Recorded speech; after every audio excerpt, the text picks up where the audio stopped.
Hey guys, this is RolloutReviews with RolloutReviews doing another Let's Build. This time it is the Crash B-Daman wide cannon.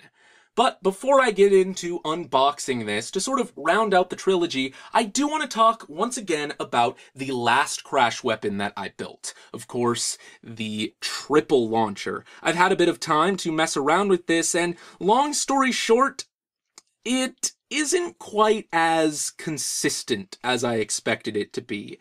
And it isn't as useful as maybe I wanted it to be. I don't know. I made a couple of assumptions in my first impressions that might not be entirely true, so keep that in mind. Once again, this is not a complete review, and I'll touch back on this a little bit when I do a proper review of this Crash weapon later on, but for now I just wanted to, update my opinions a little bit, and those are, of course, subject to change by the time that I take a look at that weapon more critically. But until then, this video is about the wide cannon, so let's get into taking a look at this.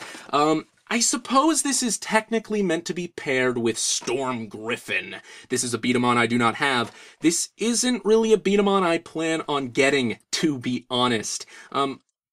Actually, I don't think this is ever seen on any B-Daman besides Storm Griffin in the anime.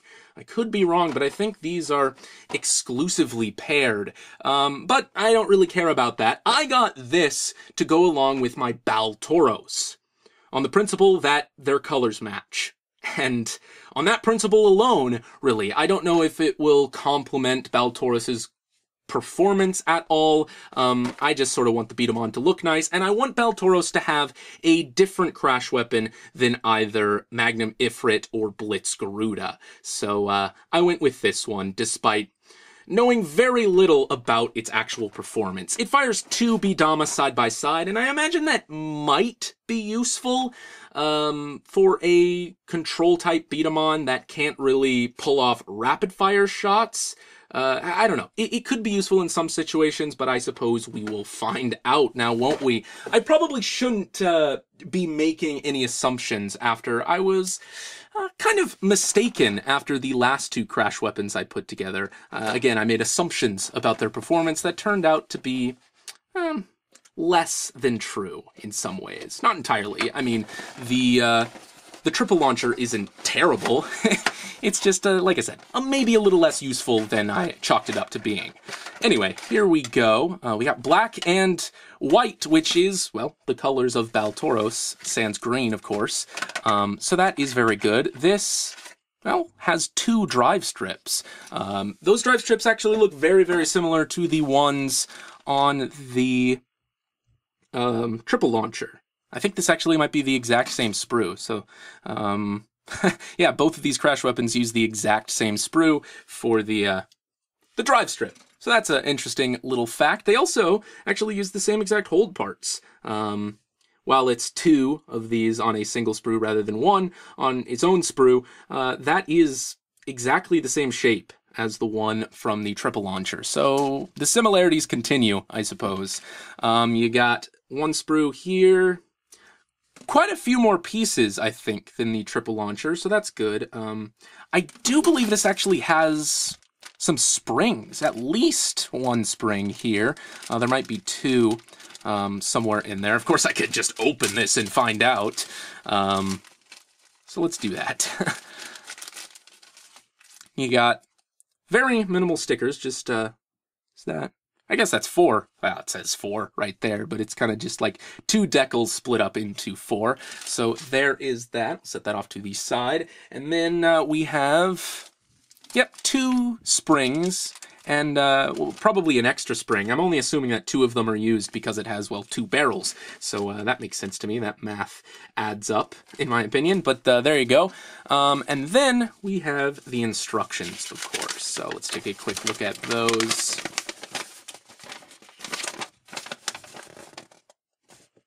Very similar to the triple launcher yet again. It does have sort of the backwards way of firing the marbles, where you kind of slide the hold parts through the marbles, through the chamber where the marbles are housed, launching them forward, which is, as opposed to pushing a trigger that pushes it through the hold parts. And I think that's just kind of a cool way of going about it. I don't know which is more effective performance-wise, but yeah, this does definitely look very cool. And like I said, if nothing else, it'll give a little bit of variety to Bal Tauros as opposed to, or as compared to, Magnum Ifrit and Blitz Garuda, at least. So there is that. Once again, I will cut out all of these parts, and return once they are all in front of you individually.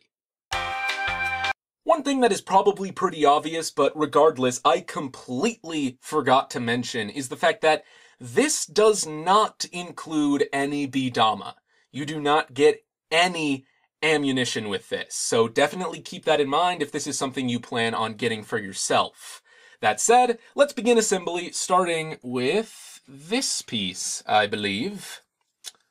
Is that the right one? No, I think it's this one. Yes, because it has the two little pegs here and here. My mistake. All right, next we take one of these and we sandwich a spring in between this and that. So actually, let me get a spring, put that on there, and then I think it's as simple as lining it up, if I can do that, and then squeezing it in there, just like that.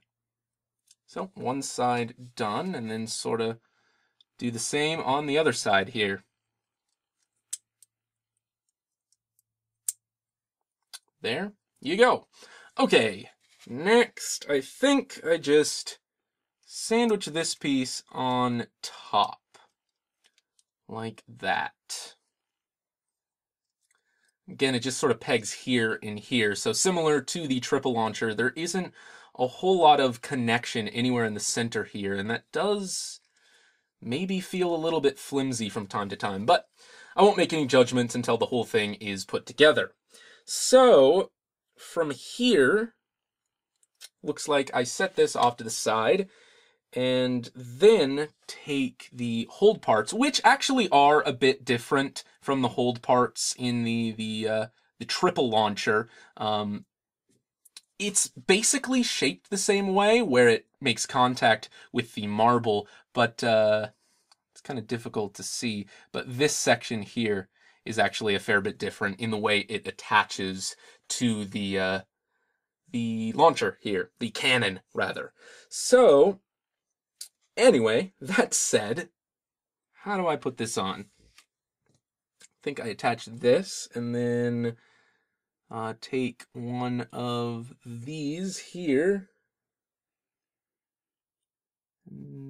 Does it slide in, or? I think it just pegs in. Okay.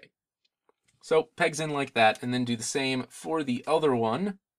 So I gotta orient myself properly here. So I think it goes on like that. Gotta make sure it's in the proper place so that the spin works right. And then I take this, and these sort of just slide in. Just like that. So hold parts squeeze in and lock in place. Just like so, and that should be good.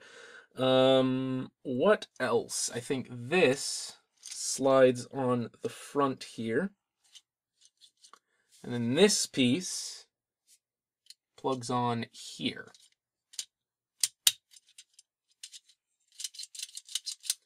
And then finally, you have that. No, actually this one here goes on the bottom. And then that touches there. Like so. So you got this situation going on here. Finally, it looks like these pieces sort of hold everything together.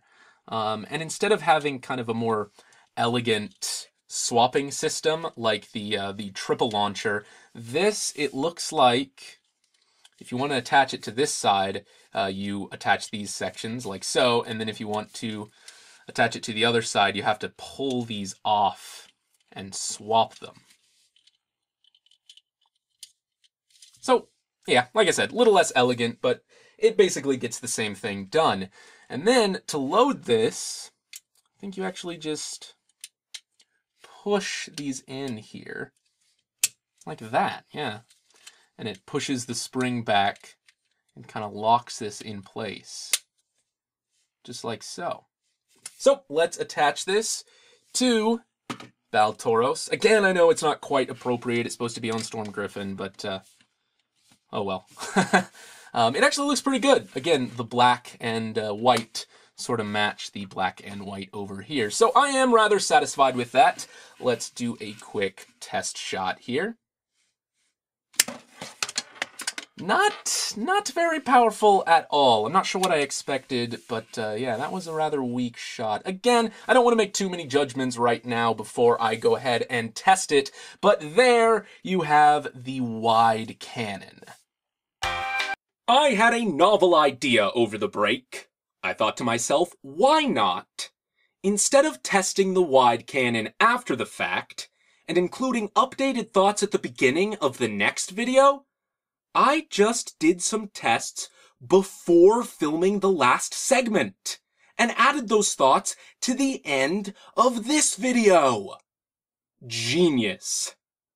I guess I probably should have thought to do this 2 videos ago, but here we are. This can serve as a conclusion to this trilogy of basic Crash Weapon Let's Builds, because these are the only 3 I've gotten. For now, at least. But really, my opinions on this thing haven't changed much. Yeah, it's a little less powerful than I imagined it being, but beyond that, it is basically exactly what I expected it to be.